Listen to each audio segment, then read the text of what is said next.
selamat pagi. Jumpa lagi di Berita Padang bersama saya, Afrin Meriana. Sejumlah berita aktual dan menarik akan kami sajikan untuk Anda. Berikut 3 berita utama pagi ini.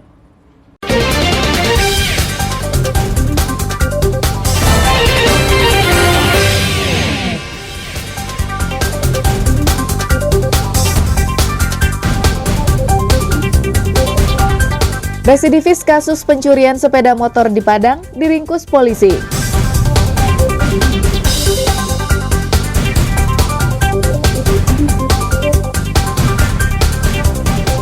Partai politik mulai mendaftarkan bakal calon legislatif ke KPU Kota Padang.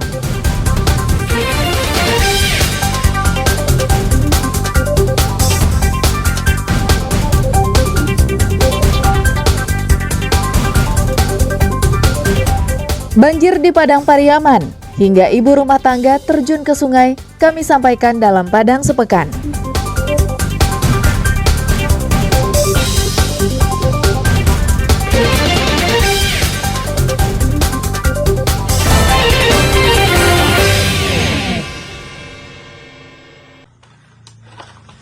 Ang kurang membiasa lelo. Iya, Pak. Iya, Pak. Pangalariang. Polisi terpaksa membekap Ucok dari belakang dengan kuat. Usai residivis ini ditangkap di dalam sebuah kolam di daerah Ulakarang, pusat Kota Padang pada Rabu malam.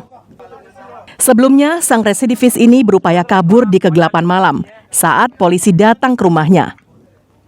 Ucok masuk ke kolam di belakang rumahnya dan bersembunyi dengan tenang. Langkah ini dilakukannya karena petugas yang datang tak dilengkapi dengan alat penerangan yang cukup.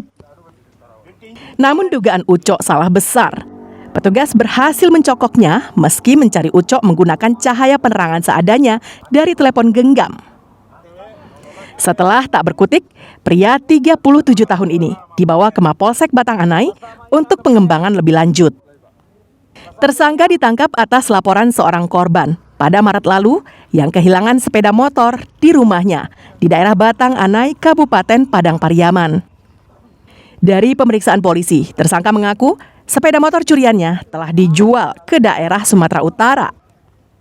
Menurut catatan polisi, pelaku juga seorang residivis atas kasus yang sama dan baru keluar dari lembaga pemasyarakatan di Kota Pariaman beberapa bulan yang lalu.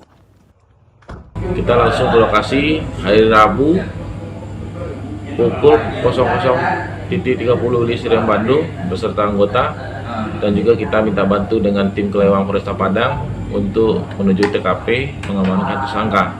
Untuk pengembangan untuk barang bukti sudah dijual ke Sumatera Utara, lokasi Sibolga. Jadi kita langsung mengembangkan untuk pengejaran barang bukti. Kini, tersangka masih mendekam di sel tahanan Polsek Batang Anai. Petugas masih mengembangkan kasusnya dan mencari barang bukti hasil kejahatannya. Alfi melaporkan dari Padang.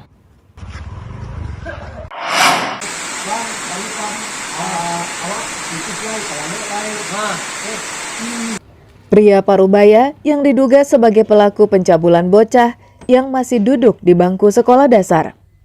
Saat ditangkap, bapak 3 anak ini menyanggah telah melakukan perbuatan cabul. Namun karena ada bukti dan pengakuan korban, akhirnya tersangka pasrah dan digiring ke Mapolres Padang Panjang untuk menjalani pemeriksaan. Saat diperiksa petugas, SR akhirnya mengakui perbuatannya. Hasratnya mencabuli anak-anak timbul karena sudah lama bercerai dengan istri. Selain itu, anak-anak kerap bermain di rumahnya, sehingga kesempatannya mencabuli anak-anak semakin mudah. Anak-anak yang menjadi korban semuanya adalah laki-laki. Perbuatan itu sudah dilakukan tersangka sejak pertengahan tahun 2022. Agar aksi cabul tidak terbongkar, korban kerap diiming-imingi bermain PlayStation di rumahnya atau diberi uang jajan. Selain sebagai mengajari anak-anak ini ngaji, kemudian pelaku juga merayu anak-anak agar bermain PS di rumah pelaku. Kemudian selain itu pelaku juga merayu anak-anak korban untuk dibelikan makanan dan handphone. Kini, tersangka masih diperiksa di Mapolres Padang Panjang untuk mempertanggungjawabkan perbuatannya. Tersangka dijerat dengan Undang-Undang Perlindungan Anak dengan ancaman hukuman maksimal 15 tahun penjara. Sri Louis melaporkan dari Padang Panjang.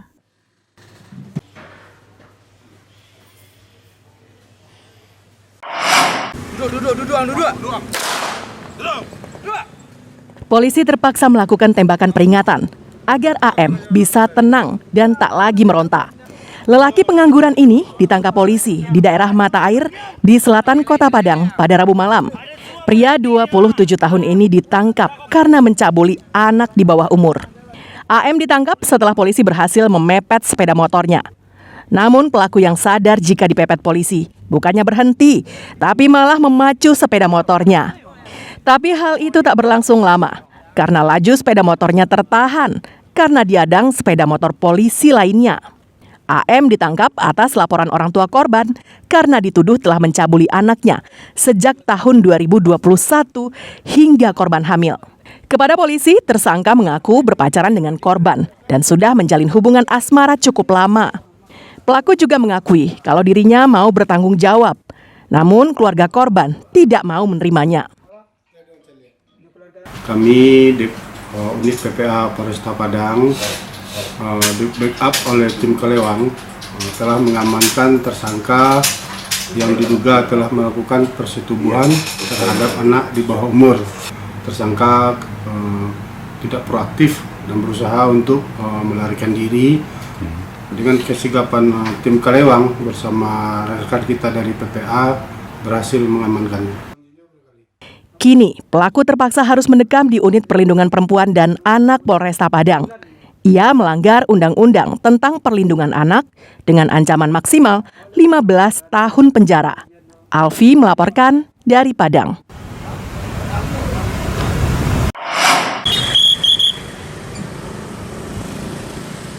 Detasemen Polisi Militer 14 Padang merazia pengguna jalan raya di kawasan Khatib Sulaiman dalam operasi Waspada Wirapiso 2023 pada Kamis siang. Sasarannya adalah pengendara mobil ataupun sepeda motor yang menggunakan atribut tentara. Razia ini bertujuan meningkatkan kepatuhan dalam berlalu lintas dan juga penertiban atribut tentara yang merupakan operasi rutin dilakukan Polisi Angkatan Darat di wilayah hukum Korem 032 Wirabraja. Tidak hanya di Jalan Khatib Sulaiman, namun juga di Jalan Es Parman Padang. Dalam razia ini, petugas hanya melakukan tindakan persuasif bagi pengendara sipil yang memakai atribut tentara dan sejenisnya disita atau dicopot. Personil Delpom 14 Padang melaksanakan kegiatan operasi Jaktim dan Justisi, yaitu sasarannya adalah para prajurit TNI AD yang ada di wilayah Korem 032 Wirabraja dalam rangka penegakan hukum disiplin dan tata tertib di lingkungan Angkatan Darat yang ada di wilayah hukum Korem 032 Wirabraja. Dalam operasi ini tidak ditemukan pelanggaran oleh anggota TNI ataupun warga sipil yang menggunakan atribut tentara. Robiham melaporkan dari Padang.